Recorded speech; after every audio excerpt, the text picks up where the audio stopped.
Praise the Lord. பிரியமான சகோதர சகோதரிகளே, காலை வணக்கம். கர்த்தருடைய பெரிதான கிருபையினாலே எவ்ரிடே வித் ஜீசஸ் என்ற அந்த தலைப்பில், எவ்ரி மார்னிங் வித் ஜீசஸ் தலைப்பில் உங்களை சந்திப்பதில் மகிழ்ச்சி அடைகிறேன். இன்றைய தியானத்திற்கென்று நாம் தியானிக்கிற வேத வசனம் நீதிமொழி புஸ்தகத்தில் 22ஆம் அதிகாரத்தில் 4ஆம் வசனம். தாழ்மைக்கும் கர்த்தருக்கு பயப்படுதலும் வர பலன், ஐஸ்வர்யமும் மகிமையும் ஜீவனுமாம். 2 காரியங்களை நாம் செய்கிற பொழுது, கடைபிடிக்கிற பொழுது 3 ஆசீர்வாதங்களை தேவன் கொடுக்கிறார் பாருங்கள். ஆகவே நாம் ஒரு மேத்தமேட்டிக்ஸ் கணக்கு போடுற மாதிரி தான் 1 + 1 = 2 என்று போடுவோம் பாருங்கள். ஆனால் கர்த்தருடைய காரியங்களை பாருங்கள், 1 + 1 = 3 என்று சொல்லுகிறார் பாருங்கள். தாழ்மை ப்ளஸ் கர்த்தருக்கு பயப்படுதல் கொடுக்குற காரியம் என்ன? 3. ஐஸ்வர்யம், மகிமை, ஜீவன். எனக்கு பிரியமானவர்களே, கர்த்தருக்கு முன்பாக நீங்கள் தாழ்மைப்படுகிற பொழுது கர்த்தர் உங்களை உயர்த்துகிறார் பாருங்கள். அது இன்னொரு ஆசீர்வாதம். கர்த்தருக்குள் தங்களை தாழ்த்துகிறவர்களை ஒவ்வொருவரையும் கர்த்தர் உயர்த்துகிறார் நாம் பார்க்கிறோம். மாத்திரமல்ல, கர்த்தருக்கு பயப்படுகிற பயம் ஆசீர்வாதத்தை கொண்டு வருகிறது, ஆசீர்வாதங்களை கொண்டு வருகிறது பாருங்கள்.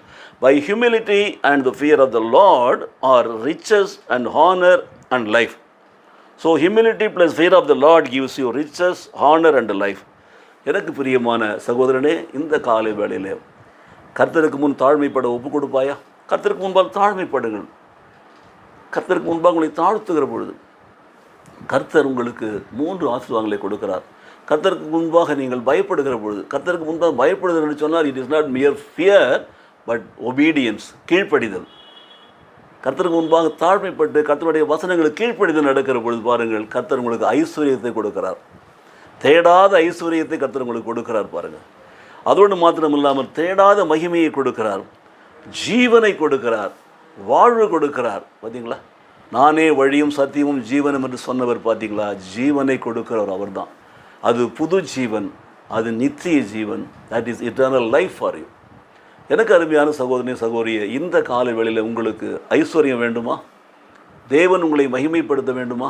யாரையெல்லாம் முன்குறித்திருக்கிறாரோ அவளை அழைத்திருக்கிறார், யாரையெல்லாம் அழைத்திருக்கிறாரோ அவளை தகுதிப்படுத்தியிருக்கிறார், யாரையெல்லாம் தகுதிப்படுத்தியிருக்கிறாரோ அந்த மகிமைக்குள் பங்கு பெறும்படியாக செய்திருக்கிறார். So he is sharing his glory with us. when we say glory to God, it is also for us. We also receive the same glory when we honor him and when we obey him and when we follow his commandments. எனக்கு பிரியமானவர்களை, தாழ்மைப்படுவோமா? கர்த்தருக்கு பயந்து அவருடைய கட்டளையின்படி நடப்போமா? ஐஸ்வர்யத்தையும் மகிமையையும் ஜீவனையும் பெற்றுக்கொள்வோமா? ஜெபிப்போம். என்னை நேசிக்கிற நல்ல பிதாவே, இந்த காலை வேளையில் அப்படி அன்பின் சமூகத்தில் எங்களை தாழ்த்தி ஒப்புக் கொடுத்து நாங்கள் ஜெபிக்கிறோம் சுவாமி. கர்த்தருக்கு முன்பாக நாங்கள் தாழ்மைப்படுகிற பொழுது, கர்த்தருக்கு முன்பாக நாங்கள் பயந்து கர்த்தருடைய கட்டளை நடக்கிற பொழுது, கர்த்தர் கொடுக்கிற இந்த ஆசீர்வாதங்களுக்காக நமக்கு நன்றி செலுத்துகிறோம் சுவாமி. கர்த்தர் ஐஸ்வர்யத்தை கொடுக்கிற பொழுது அதனோடு கூட வேதனை கூட்டுவதில்லை என்று நாங்கள் நீதிமொழிகளை வாசிக்கிறோமே. வேதனை இல்லாத ஒரு ஐஸ்வர்யம் ஆண்டவரே. ஆண்டவரே ஸ்தோத்திரம். தகுதி இல்லாத பிள்ளைகளுக்கு கொடுக்குற அந்த மகிமை ஆண்டவரே, எல்லாவற்றுக்கும் மேலாக உங்களுக்கு புது வாழ்வு கொடுத்து நீர் கொடுக்குற நித்திய ஜீவன், அதற்காக நமக்கு நன்றி செலுத்துகிறோம். அப்படிப்பட்ட ஆசீர்வாதங்களை நிகழ்ச்சியை பார்த்து கொண்டு கேட்டுக்கொண்டிருக்கிற உங்களுடைய பிள்ளைகளுக்கும் இந்த காலை வேளையிலே கொடுப்பீராக. நமக்கு முன்பாக தாழ்மைப்படுகிற பயப்படுகிற கிருபையை கொடுப்பீராக. இயேசு கிறிஸ்துவின் நாமத்திலே பிதாவே. ஆமென், ஆமென்.